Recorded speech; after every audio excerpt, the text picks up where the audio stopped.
राधे राधे। आइए ज्योतिष में आज हम बात करते हैं उच्च और नीच ग्रह किस तरीके से फल देते हैं। अब ज्योतिष एक ऐसा विषय है कि जिसको समझ पाना, इसका जितना हम अध्ययन करेंगे, जितना इसका अभ्यास करेंगे, जितने कुंडलियों का हम एनालिसिस करेंगे, विश्लेषण करेंगे, उतना ही इसका जो है एक नया नया आभास इसका होता जाएगा और हम इसकी जो है फल की सटीकता के ऊपर हम उतना ही जा पाएंगे। तो जैसे उच्च ग्रह होते हैं, तो ऐसा भी नहीं है कि उच्च ग्रह हमेशा अच्छा फल देंगे या फिर नीच ग्रह हमेशा बुरा फल देंगे, तो ऐसा भी नहीं कहा जा सकता है।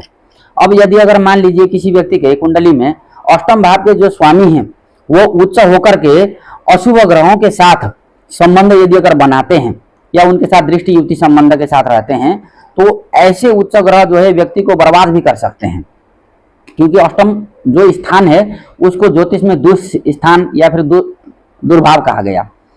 इसी प्रकार से पंचमेश और नवमेश नीच के हैं, लेकिन शुभ ग्रहों के साथ संबंध बना के बैठे हैं तो राजयोग भी बना सकते हैं और राजयोग के तरह फल भी देने वाले होते हैं।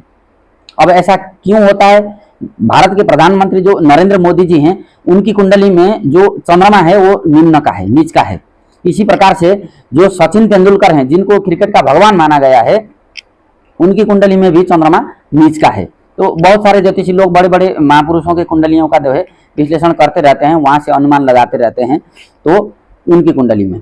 तो प्रत्येक ग्रह का जो अपना जो कॉम्बिनेशन जैसा बनेगा तो उसी प्रकार से फल देने वाले होते हैं। इसलिए जब भी हम कुंडलियों का विश्लेषण करें तो उसमें उच्च ग्रहों की स्थिति को देख करके तत्काल अनुमान न लगाएं कि अच्छा ही होगा, और नीच ग्रहों की स्थिति को देख करके भी ये अनुमान न लगा लें कि जीवन में ये खराब ही करेगा या फिर अशुभ फल ही मिलेगा।